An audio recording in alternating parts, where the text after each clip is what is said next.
Bonjour et bienvenue sur Fordel Formation. Tu passes le DELF B2 et tu te demandes comment structurer ton texte sans partir dans tous les sens. Tu n'es pas seul. Beaucoup d'apprenants ont de bonnes idées, mais ils font un hors-sujet, ou leur texte manque de clarté. Dans cette vidéo, je vais t'expliquer comment organiser ton texte B2 de manière efficace. Et je te montrerai les erreurs à éviter absolument. Partie 1. Les erreurs fréquentes. Avant de parler de la méthode, voici ce que je vois souvent dans les copies de mésocopies de mes élèves. Erreur 1. Répéter la consigne sans problématique. Dans ce texte, je vais parler de l'environnement. C'est trop vague. Il faut poser une vraie question. Erreur 2. Pas de plan clair. Les idées sont là, mais tout est mélangé. Il faut deux parties bien identifiables. Erreur 3. Un registre inadapté. Trop familier ou au contraire, trop scolaire. Il faut rester formel mais naturel. Erreur 4. Aucun connecteur logique. Si ton texte n'a pas de lien entre les idées, l'examinateur se perd. Les connecteurs sont essentiels. Partie 2. La méthode en 3 étapes. 1. Analyser la consigne. Avant d'écrire, lis attentivement. Cherche les mots-clés. Le thème, travail, santé, le type de production, lettres formelles, articles, essais argumentés, et surtout, la problématique. Pose-toi toujours cette question. Qu'est-ce qu'on me demande de démontrer?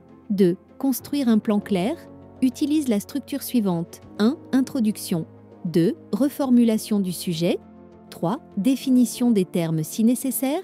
4. Annonce de la problématique. 5. Présentation du plan exemple. Le travail à distance s'est largement développé ces dernières années. Est-ce une forme d'organisation vraiment durable? Nous verrons d'abord ses avantages, puis ses limites. Développement. En général, 2 parties suffisent, mais tu peux faire 3 si tu maîtrises Process bien. Chaque partie tire une idée, un argument, un exemple. Utilise des connecteurs logiques, premièrement, d'une part, ensuite, en revanche, de plus, enfin, cependant, en conclusion. Conclusion 1. Rappel des 2 parties 2. Ton opinion, si demandé. 3. Une ouverture possible. Partie 3. Exemple rapide d'un sujet. Imaginons ce sujet. Le travail à temps partiel chez les jeunes est-il une bonne solution?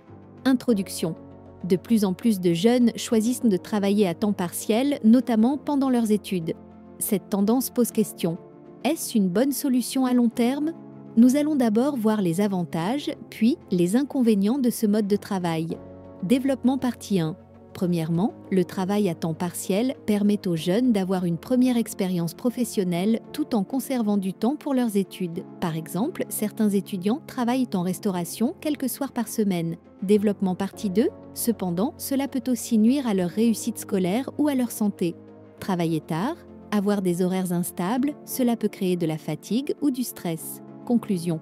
En résumé, le travail à temps partiel peut être bénéfique s'il est bien encadré. Mais il doit rester un choix et ne pas être une nécessité imposée par des difficultés financières. Une réflexion plus large sur les aides étudiantes est sans doute nécessaire. Voilà, tu as maintenant une méthode claire pour structurer ton texte au DELF B2 sans faire de hors-sujet. Si tu veux t'entraîner avec des sujets corrigés, des modèles ou des feedbacks personnalisés, tu peux rejoindre ma plateforme Fordel Formation. Le lien est dans la description.